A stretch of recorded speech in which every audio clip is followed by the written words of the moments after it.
go to the one first. I don't know, the guy. Okay.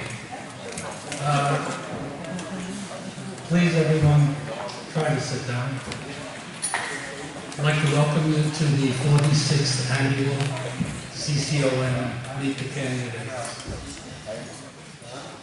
We have a slightly new, different format this year. As you notice, first of all, we're in the gymnasium. Also, all questions will be presented via a card rather than vocally. There'll be a few folks happy yet if you'd like to write or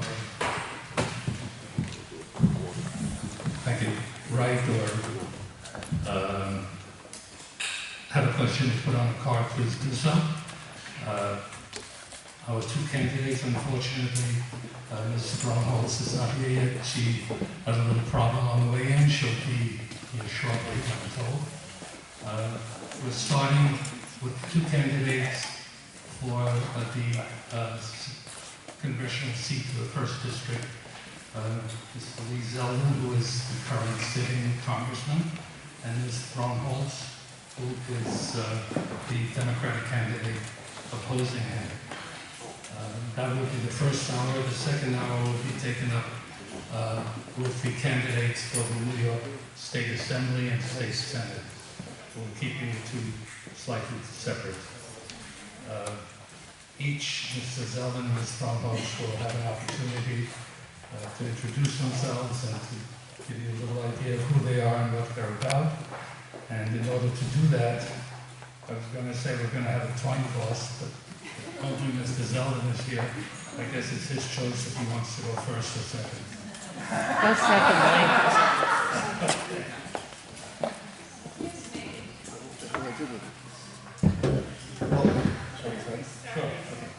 well, it's great to be with all of you here. Thanks for coming out on your Sunday.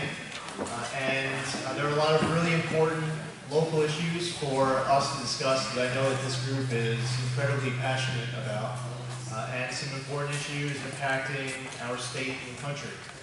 My name is Lee Zeldin. I was born and raised on Long Island. Now my wife Diane and I are raising our beautiful twin daughters here, Michaela and Ariana.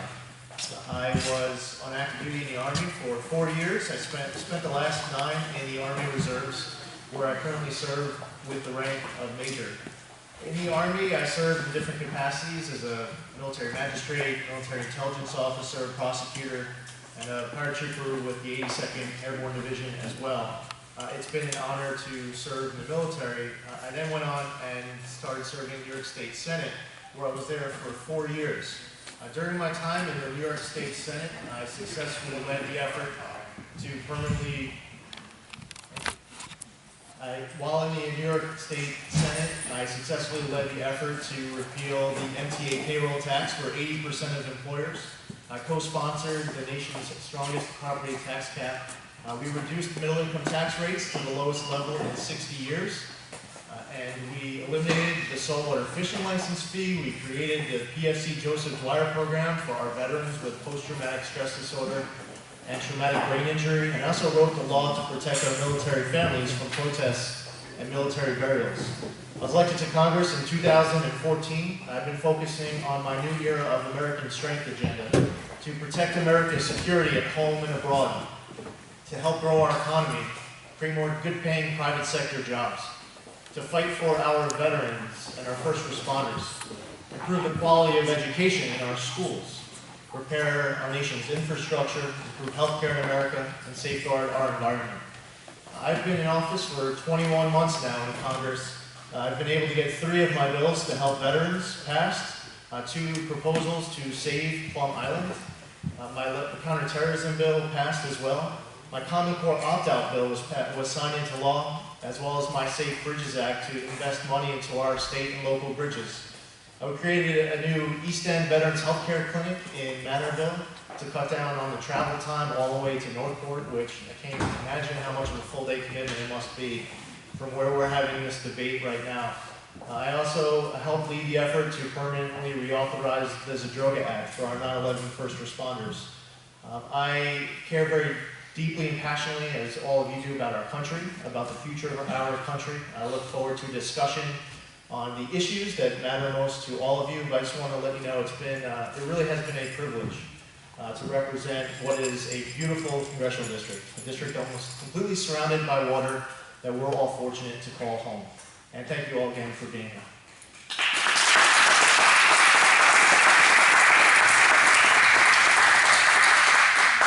Thank you very much. Ms. Throne-Holst is not here, so we'll begin with the first question.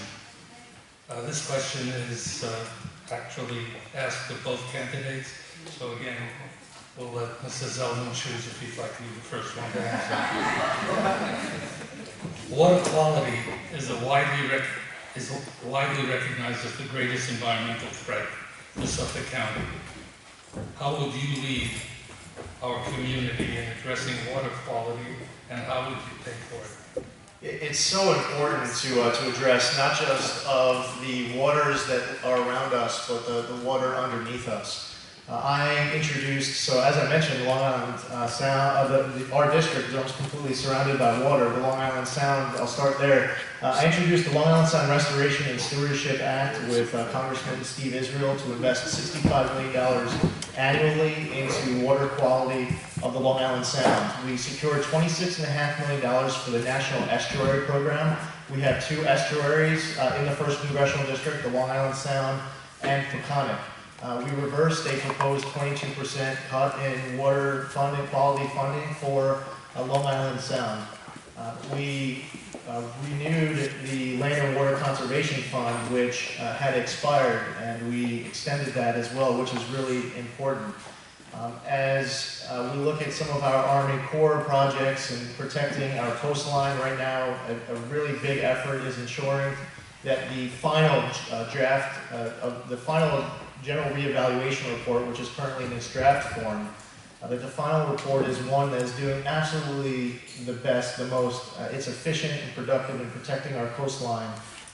We can do more as it relates to working with local officials. When the town of Riverhead contacted us about a huge fish die-off, we worked with the New York State DEC and the federal government in order to provide more flexibility in being able to catch these fish that would have died.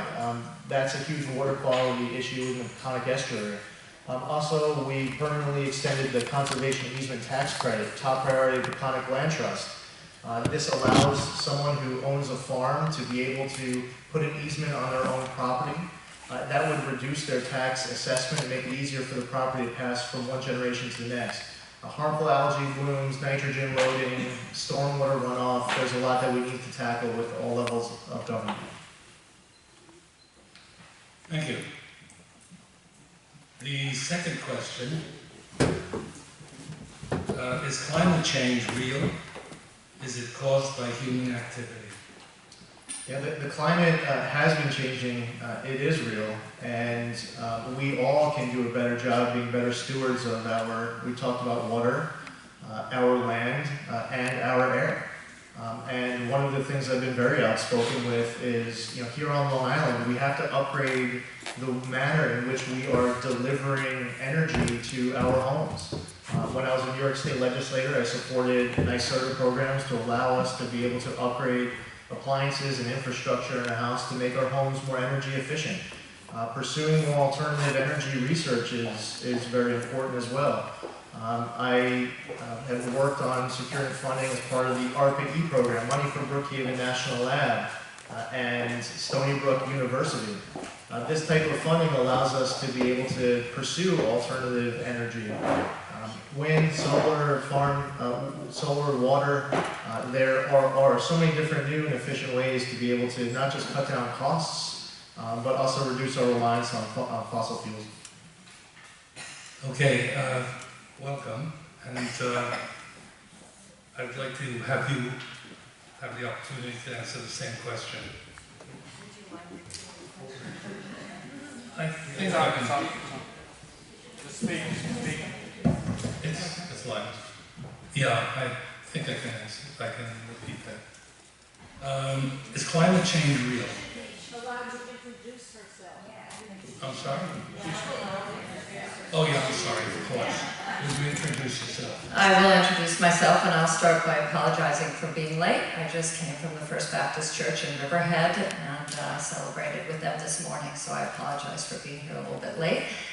But I am Anna Throne-Holst. I think most of you know me as the former supervisor of the town of Southampton, where I served on the town board for the past 8 years and led the way in the financial cleanup of a very messy financial situation, but also made the environment and the future from a sustainability perspective of this region my priority. We put together what is now a model sustainability plan as an update to our comp plan in the town of Southampton. It is known as Southampton 400 Plus, in looking towards our 400th anniversary. And it deals with every aspect of sustainability and planning for the future as relates to environmental protection and sound sustainable practices.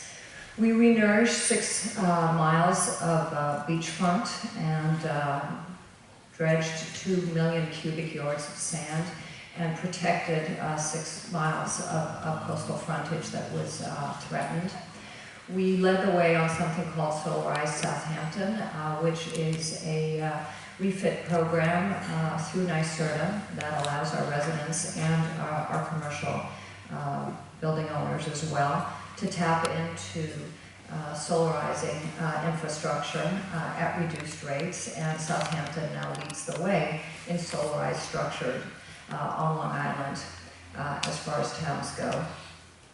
We joined and led the way with our colleagues here in East Hampton and the town board in banning single-use plastic bags, and something that now the county is looking at emulating.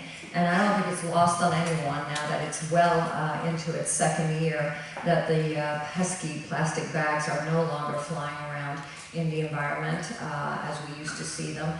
But that doesn't begin to account for the large mass of plastic bags that were part of our waste stream here that are no longer there.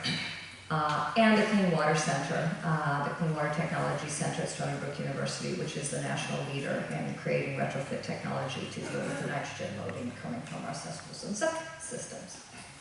Thank you. Thank you. Okay, yeah. Thank you. Your first question is climate change real, and is it caused by human activity? According to every scientist worth his or her salt, it is absolutely real. It is indisputably real, and it is also the biggest threat to this and coming generations.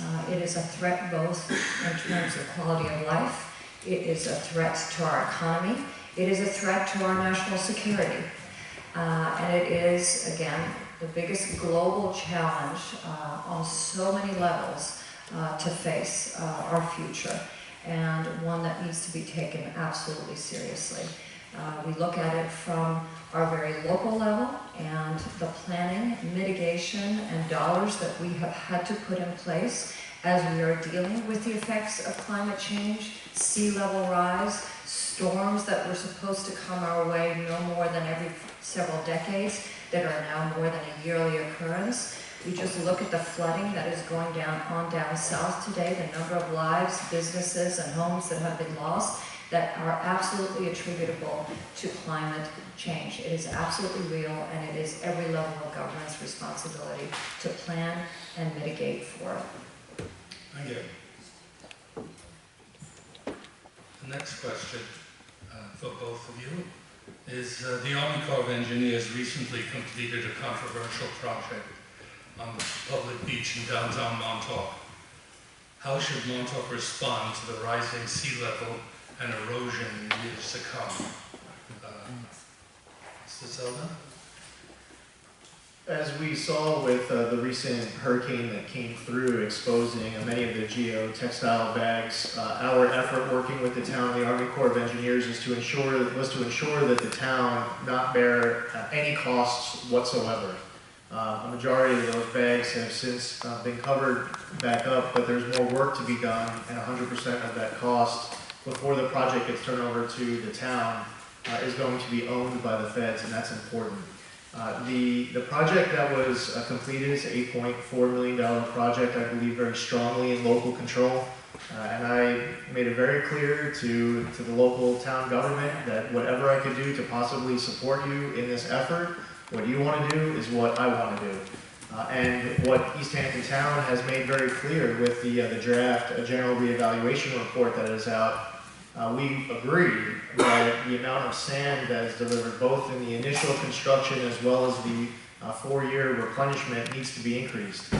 Fortunately, working with both the town and the Army Corps of Engineers, it looks like with all indications that the amount of sand is going to be increasing in the final final general reevaluation report that will get approved.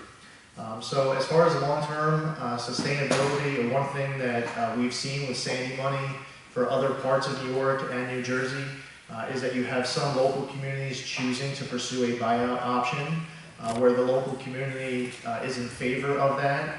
That is something that there are funds right now that currently exist.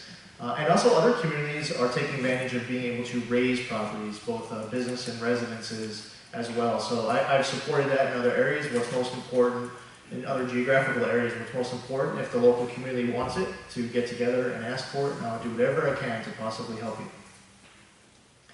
Thank you.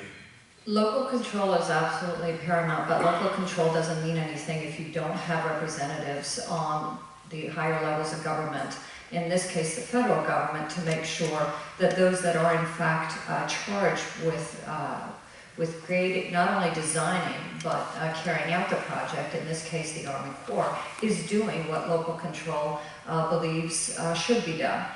This is an absolute truth with the Montauk project here. Local control and local expertise knew full well that putting the hardening structures in is something that every coastal engineer today will tell you is not the way to do it. That this is a project that will start to encroach on itself as a result of the negative effects of the hardening structures. We don't permit them in the town of Southampton anymore because we have learned that they do not work. And this is a project that local government here did not want to see done by hardening structures. Had been promised was going to be considered for a much larger, longer, wider in scope project. Again, that's something that for those of us who have studied this and worked on this for years know. If you don't do a complete project, it starts to encroach on itself. And the teeth and the length of the project in terms of longevity and effectiveness goes down. Our federal representative is responsible for making sure that the Army Corps did a project which was what local control was asking for, and in my opinion, fell down on the job. Had I represented East Hampton at that time, I would have planted myself outside the door of the Army Corps and not let them do anything until they were doing the right thing, and not let them off the hook. There's science behind this, we know about it, the East Hampton Town Board knew about it, and we implored the Army Corps to do the right thing, and Mr. Zeldin fell down on the job. Sure.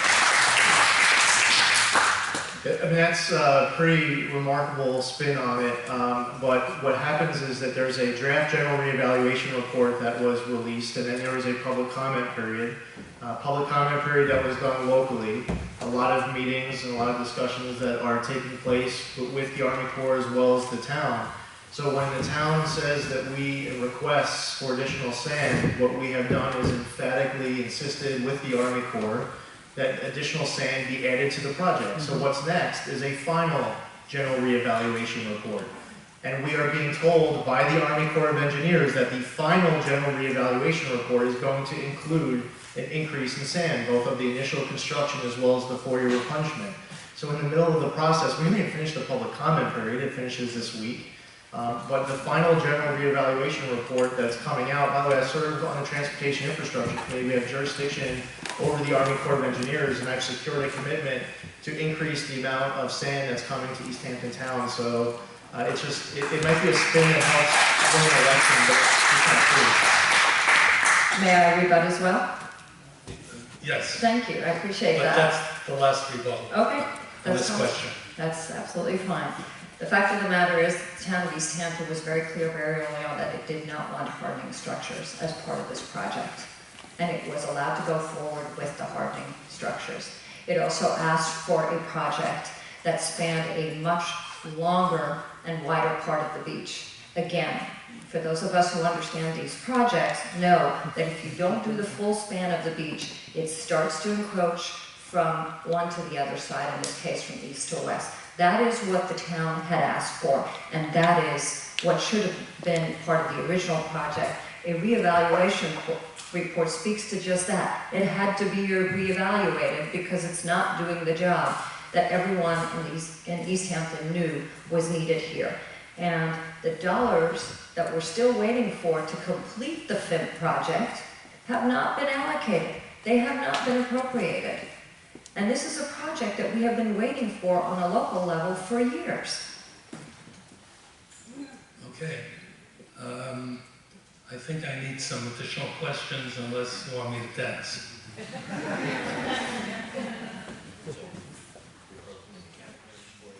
Okay. Okay, thank you.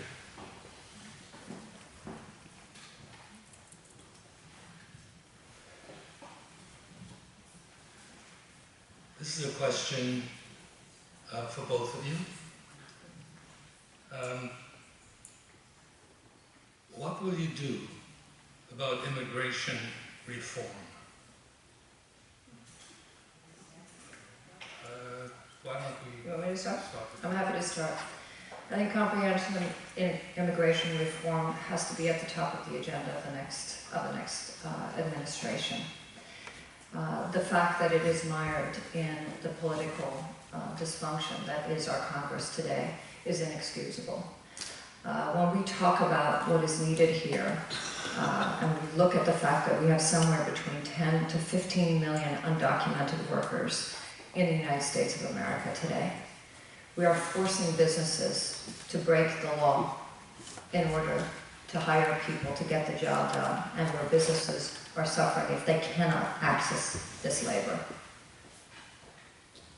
And to think that we are not dealing with the fact that school budgets, municipal budgets, government on all levels, i.e. taxpayers, are paying the price for the fact that our current Congress is in complete dysfunction over this and will not come together. I'm not going to tell you anything I don't think this crowd knows. The Gang of Eight, as you know, was a bipartisan group that got together and put forward a plan that dealt with path to citizenship, with thorough investigation and background checks, having to pay taxes and back taxes, making sure that there were no criminal records, people had jobs. We have the DREAM Act today that would be a path to citizen for children who came here when they were too young to have any control over that themselves. And my opponent dances around that, well, there'll be different administrations, this and that he feels sorry for people who would like to come here that are not here yet. Well, you know, that is dancing around a subject that is at the forefront of both the quality of life and economic viability of work and business and human beings in this country today. Well, first off, with my opponent's last rebuttal, she said that the FIM project is not funded. That's not true. It's completely funded. As far as immigration goes, you have, and unfortunately, that because of partisanship, there hasn't been progress done. And something else that I've noticed during my 21 months in Congress is that there are a lot of solutions to the immigration fight that Republicans and Democrats, liberals and conservatives completely agree on.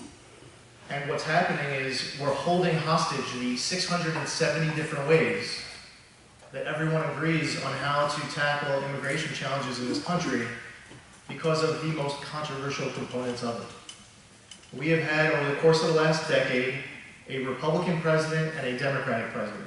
We've had a Republican Congress, a Democratic Congress, and a mix in every combination in the last decade.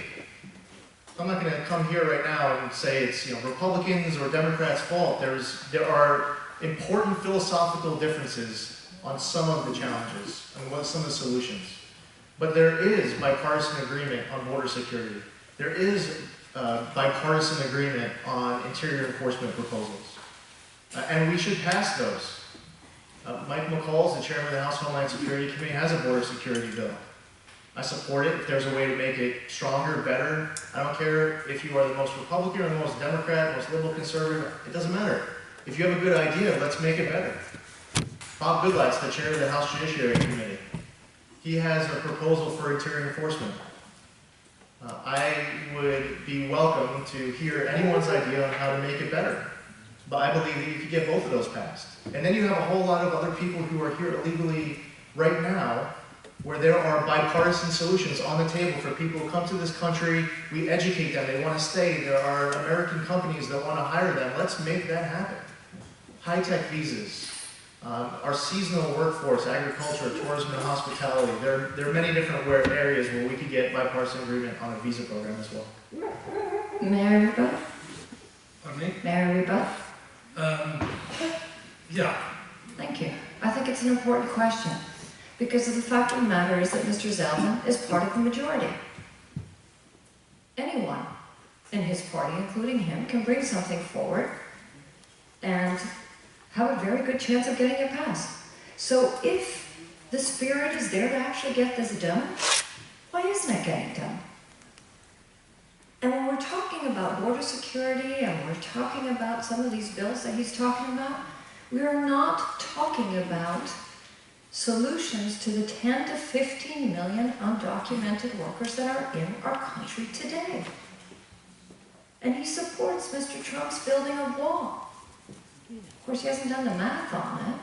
Some of us have, and there isn't enough dollar bills for the Treasury to print to be able to afford this crazy idea. We need real solutions, and we can't dance around the fact that it coulda, shoulda, woulda get done. You're in the majority.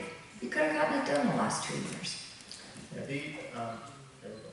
So one of the issues it's not really in the House, it's in the Senate. So in the Senate, you need 60 votes in order to pass something. You know what that means? That forces bipartisanship.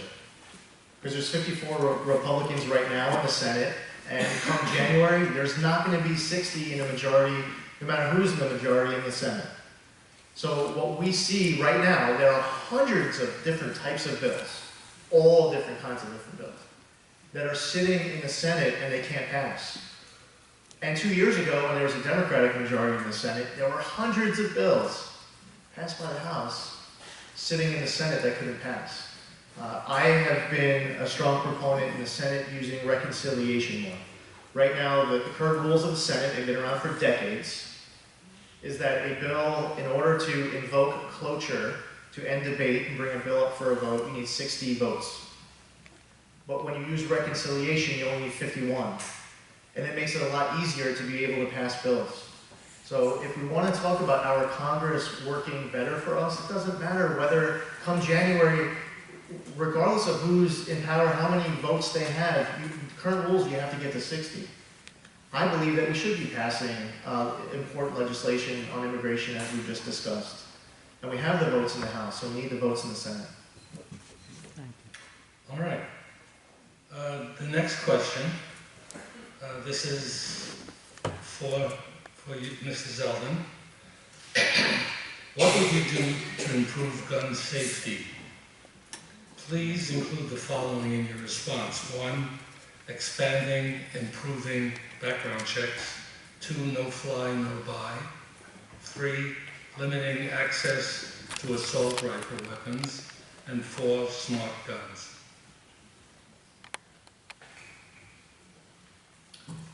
Well, I introduced legislation called the Protect America Act because I don't believe, by the way, I don't know a single member of Congress in favor of terrorists being able to purchase firearms. Not one. There's 535 members of Congress. No one's in favor of that. What we have to do is we have to pass the right legislation that both prevents terrorists from being able to purchase firearms and protects the due process rights of Americans. We have to do everything in our power to make sure that the mentally ill, criminals, terrorists don't have access to any firearm. It doesn't matter whether it looks really scary or if it looks the opposite of really scary. Regardless of looks, no one who is mentally ill, a criminal, or a terrorist should ever be able to have access to a firearm. We also have to be smart with the use of quote-unquote gun-free zones. If you want to have a gun-free America as your goal, what's happening is that they've been enacting these gun-free zones, and in Chattanooga, Tennessee, our Army recruiting station, they weren't allowed to carry firearms. In Aurora, where a movie theater was shot up, the shooter went to the gun-free movie theater and passed 2 other movie theaters that weren't gun-free. Now, as far as the debate over assault weapons or assault rifles, I go to different venues and people give me different definitions as to what exactly they're asking for. Assault weapons, you can't manufacture, it's been decades, you can't manufacture assault weapons. Assault rifles, how do you define it? So you take a rifle, New York State defined it, where you take a rifle and you add a flash suppressor or a muzzle compressor or a collapsible buttstock or a pistol grip or a thumb grip. And by adding one of those features, it's now called an assault rifle because it looks scarier. In order to have good public policy, you need to be able to sit down with people who may disagree with you, but to enact better policy. And that's an important question on the assault rifle piece is what the definition is. One of the questions that they asked you to address was, how do you feel about improving background checks? Yeah, but we right now have a massive flaw in our background check process. We prosecute a very small percentage of the attempted illegal purchases of firearms. And you can, there are laws on the books right now, and you can enact new laws. But the fact is, the laws that are on the books right now, if you only prosecute just over 500 cases when you have tens of thousands of attempted illegal purchases, there's a huge issue with background checks. And by the way, I, as a member of Congress, meet with the FBI director, I meet with the Secretary of Homeland Security, I meet with the Director of National Intelligence. We ask questions related to funding. And from the Director of FBI's mouth directly, he says we are not requesting additional funding. But we have to figure out with the Department of Justice what they need in order to crack down on the attempted illegal purchases. I don't know what number debate this is, but the skating and slip sliding around this issue is almost comical to me. Yeah, no member of Congress wants to see guns in the hands of terrorists, yet they have a perfect opportunity to do something about it. And Zeldin leads the way 28 times on preventing legislation coming forward called no fly, no buy. Simple common sense would not allow people on the terrorist watch list who are today not permitted to fly commercially from buying guns. Now you will hear him skate around that wasn't the bills and I have it right here, voted 28 times. Just ask him that question. Have you not voted 28 times not to permit the bill to come forward and a discussion on the floor of the House of Representatives to take guns out of the hands of terrorists with the no fly, no buy? The simple answer is yes, he has done that 28 times. We are in a crisis situation today. And the bill that Mr. Zeldin has put forward is happily supported by the NRA, but it is not supported by law enforcement around this country. Why?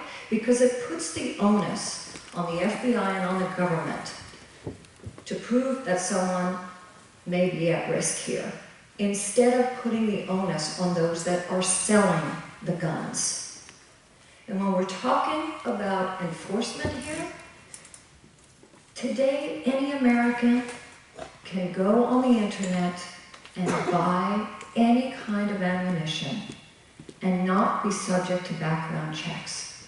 because that is a loophole that is still very much out there and untouched. These are simple things that need to get done, but because our Congress is so mired in dysfunction under people like Lee Zeldin, they are not happening, and kids and Americans are at risk every single day like nowhere else. Also, if any of you have seen my opponent's TV ad on this, she actually puts the 25 different votes that she claims were votes against Pete King's bill to prevent terrorists from being able to purchase firearms. I'm not asking you to take my word for it. I'm not asking you to visit my website.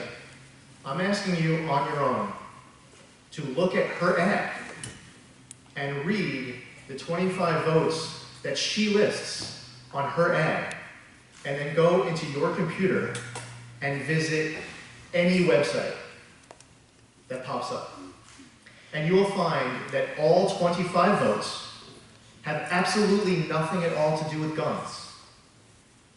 So the top priority here in Suffolk is to combat the heroin opioid abuse epidemic. HRES 809, the Comprehensive Addiction and Recovery Act, yeah, I co-sponsored it. Yeah, I had multiple press conferences in the district to push it.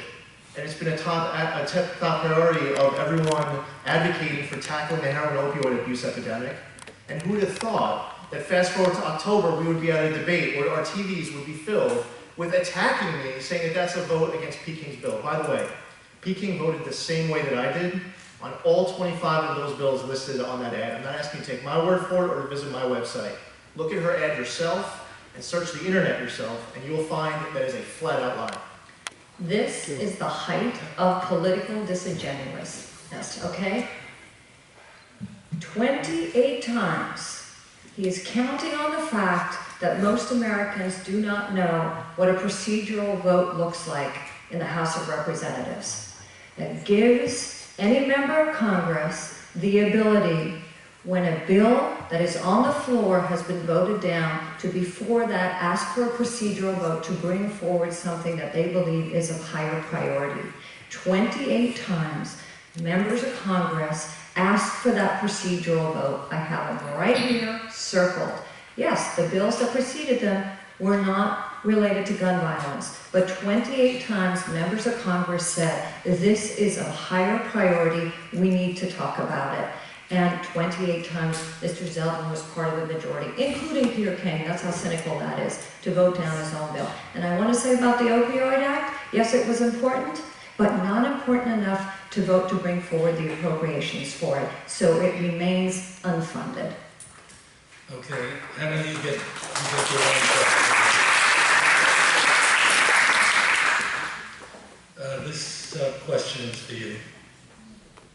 You've criticized Mr. Zeldin for his support of Mr. Trump, yet you've supported Mrs. Clinton in spite of the email scandal, Clinton Foundation practices, her abuse of women, attacked by her husband, etc. I can't read the first word. Do any of these issues give you pause? Or her policy choices, like bringing in hundreds of thousands of refugees from the chaos in the Middle East? Where to start? So we have an individual running for the White House today that has, over years, sexually abused women and makes no bones of it and calls it locker room talk. Well, I'm the mother of 4 athletes who can tell you, and they have spent more time in locker rooms than I believe Mr. Trump ever has or ever will, and perhaps Mr. Zeldin too. But they are offended at the idea that that is called locker room talk, because they have never heard locker room banter like that.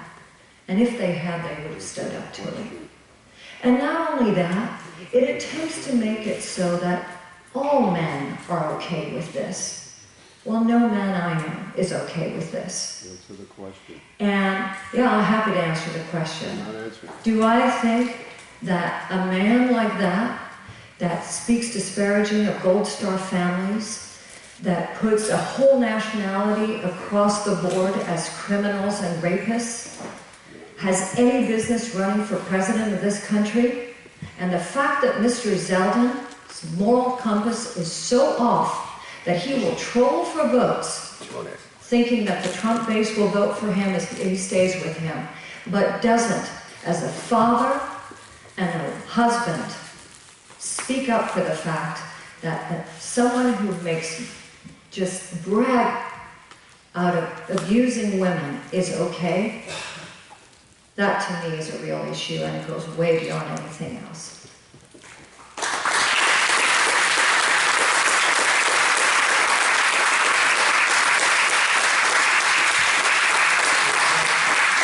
I suspect you'd like to. Yeah, I mean, I'll tell you, there's no question that you can ask me that would get me to pivot and attack my opponent as far as her as a mother or her as a spouse. And to be asked a substantive question from someone in this crowd on whether or not anything that happens to be a flaw or imperfection in her own candidate gives her pause, or on policy, what she might have an issue with. That instead of answering that, you're going to attack me as a husband, you're going to attack me as a father, and you're going to bring my family into it. It's disgusting.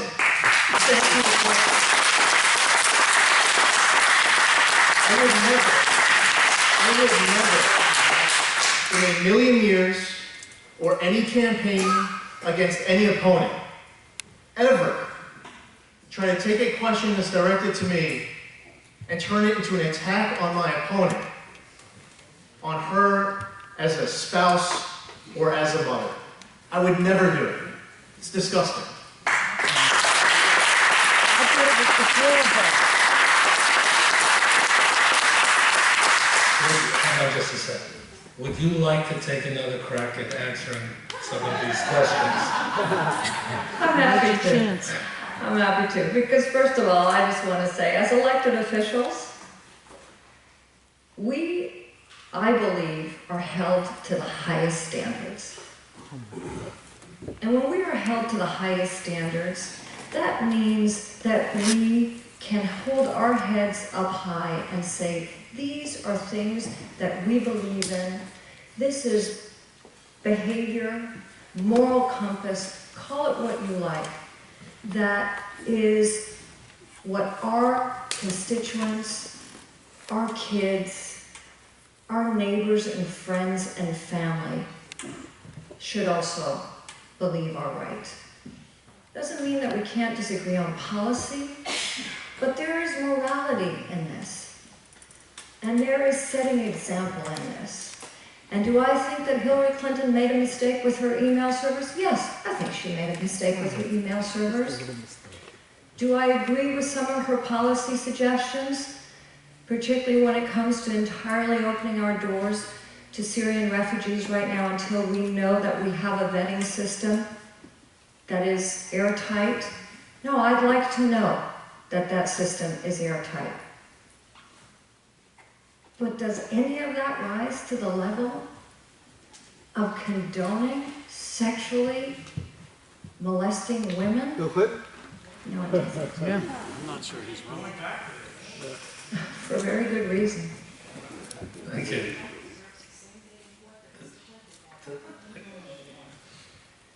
If you have any questions, please write them down on a card and we'll try to get to them. The next question is, doesn't say to whom, so I'll assume it's for both of you.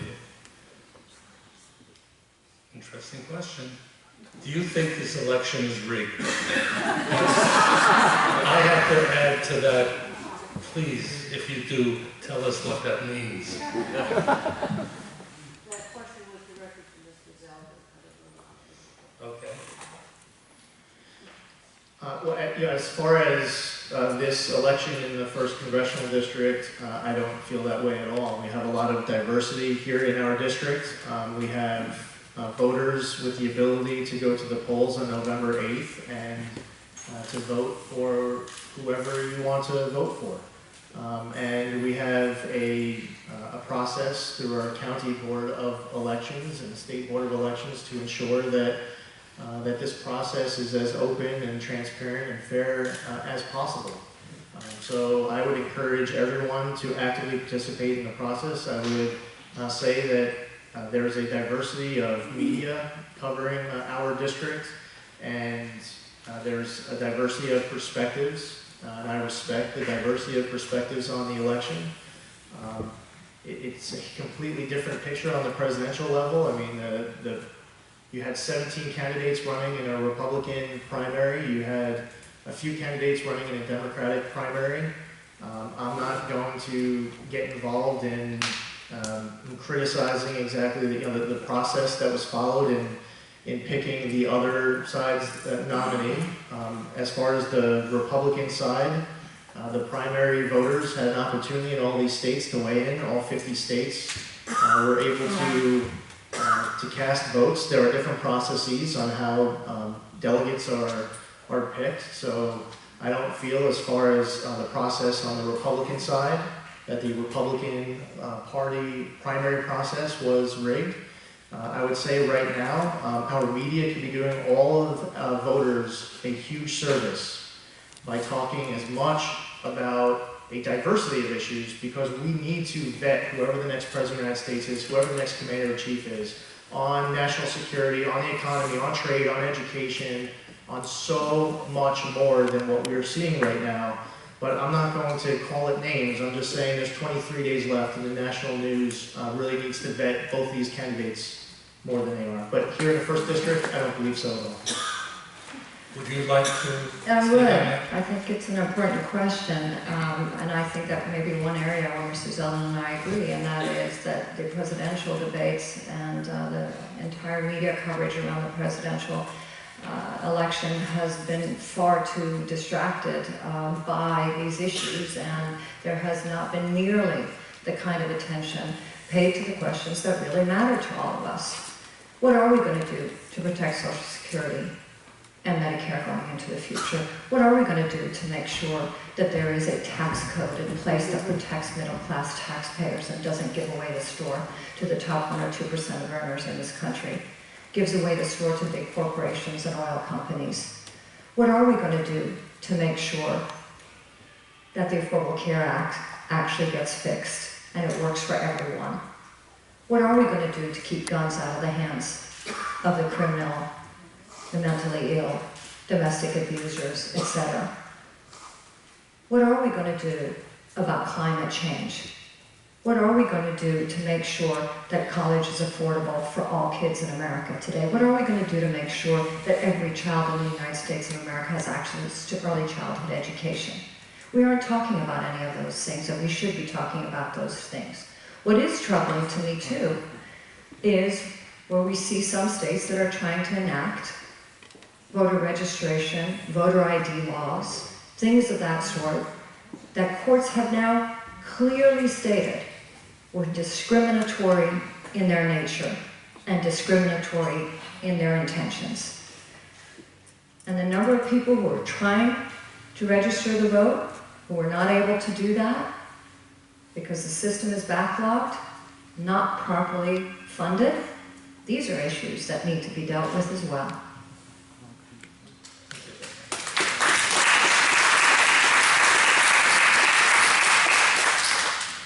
We disagree on voter ID, and you need an ID to buy alcohol, you need ID to purchase cigarettes, to fly on a plane. We need IDs in our life to do all sorts of different things, and what is more important than voting? And when I see people who work with a responsibility, their job title is to oversee the process, as the video that came out in the last few days from the New York City elections official bragging at an event, it's all on YouTube, bragging about the way that there are so many different flaws where the process is being taken advantage of in New York City, that motivates me to want to do something about it. In New York State, I drafted legislation, introduced legislation that would scrub the voter rolls of people who are no longer alive. And the criticism that was used against my bill was that I was going to be alienating people. Yes, there you go. But with all due, we respectfully disagree on that particular issue. I understand my opponent's position on it. We just have two different takes on it. So it's important to you that there are licenses, etc., for driving cars and buying alcohol, but not for buying guns. Okay.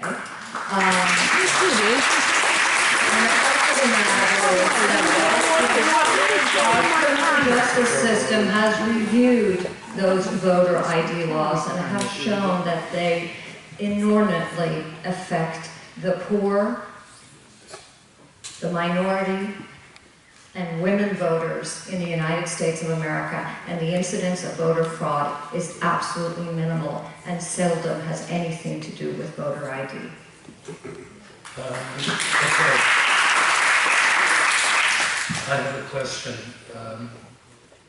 Do you feel at this time that you might be able to extend your time a few minutes? Because there's one more question I'd love to get in before your closing statement. Sure. But Some even feel is going to yield me 2 of his minutes. I'll yield the afternoon to you. I'm sorry. Are you all right with this? Yeah, are you okay with that, Anna? Absolutely. Okay, there's one more question before the closing statement.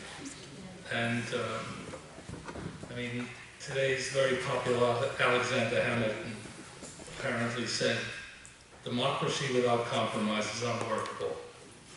What could you do to change Congress, or what would you do to change Congress and work for the people?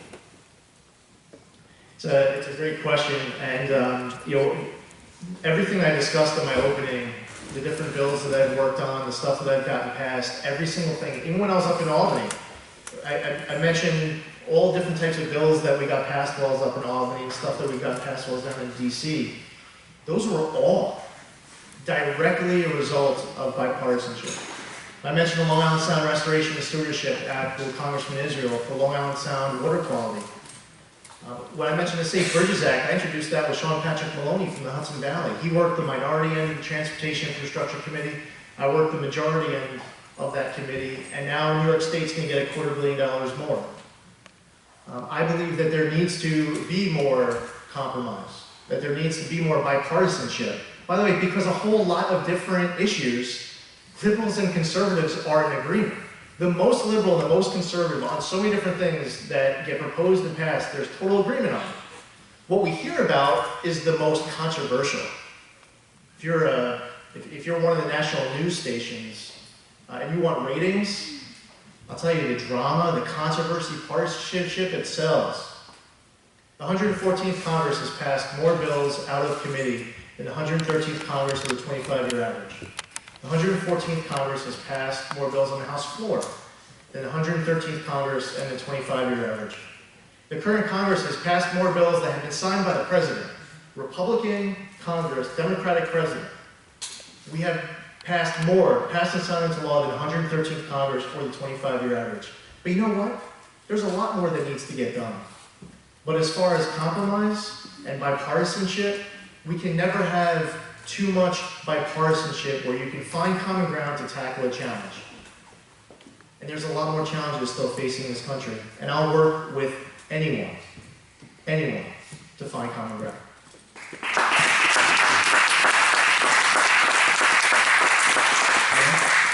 You know, Lee Zeldin campaigned on that 2 years ago, that he was going to be the big middle grounder, compromiser, get everyone together and get stuff done. And yeah, he's co-sponsored a whole bunch of bills. But again, for those who might not be aware of how that process works, you have your aides, they come in with a stack of bills that your colleagues have put forward and say, do you want to be part of a long list of co-sponsorships? Says yes, It's hitting a button, cut and paste on a computer, and you're a co-sponsor. And yes, when you're in the majority, you can move forward a bunch of stuff. He's gotten one bill passed and signed into law. One. In the meantime, what hasn't worked in Congress today? So much so because of the partisan line that has been drawn by this majority on everything. That is why a recent Gallup poll says that 89% of Americans think that the House of Representatives is not serving them today. They are not getting the job done.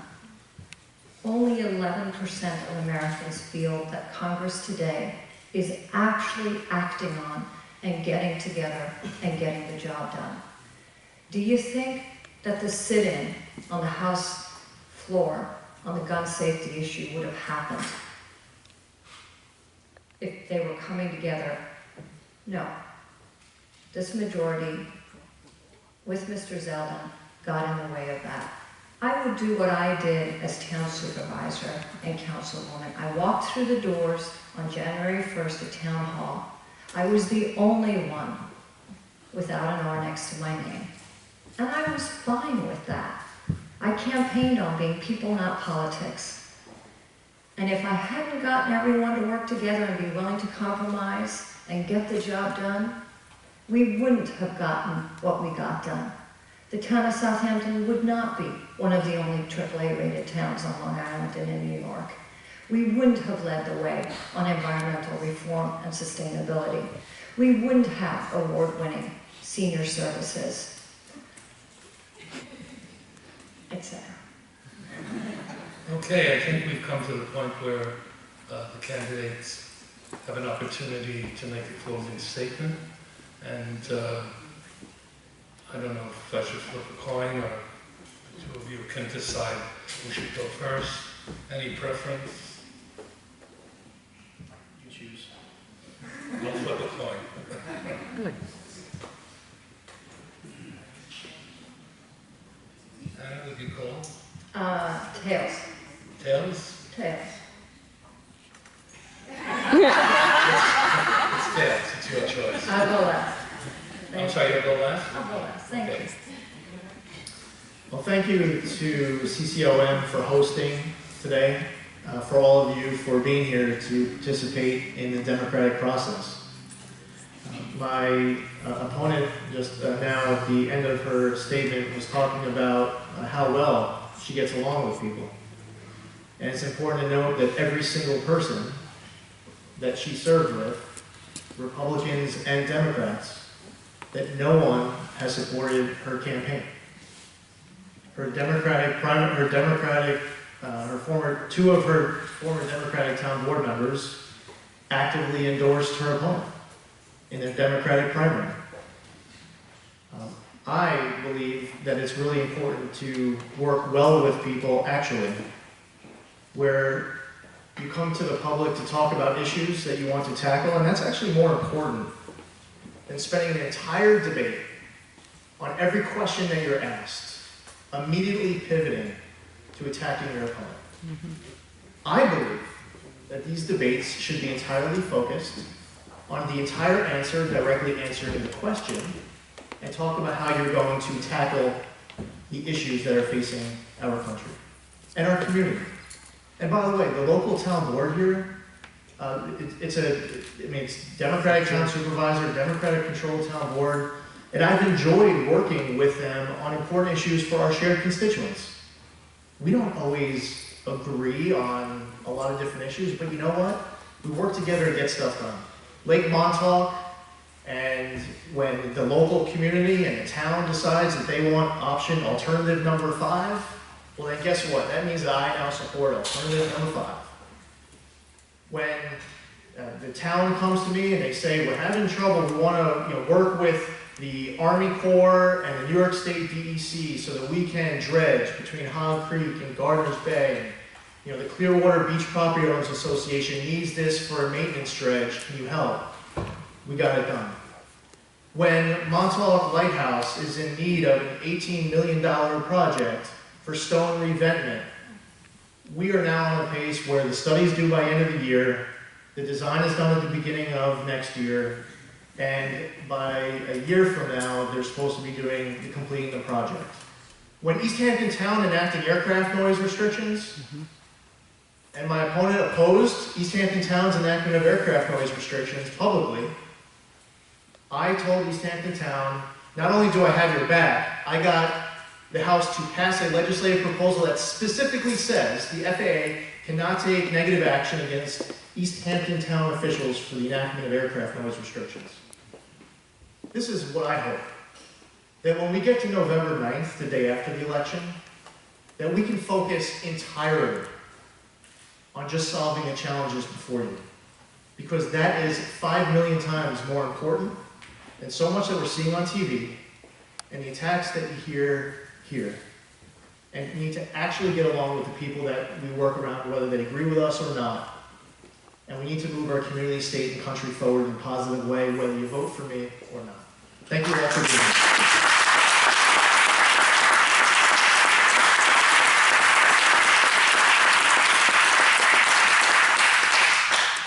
This is indeed an election of our lifetime. The differences between the candidates on the presidential level and the differences between the candidates right here in District 1 on the congressional level are about as stark as they come. And you have a choice. And let's talk about District 1 and the congressional race. You have the opportunity to put someone in place who has fought the fight for 8 years in local government and has gotten a plan for Southampton Town in place, the Sustainability 400 plan, which will lead the way decades into the future in shepherding our environment and environmental policy.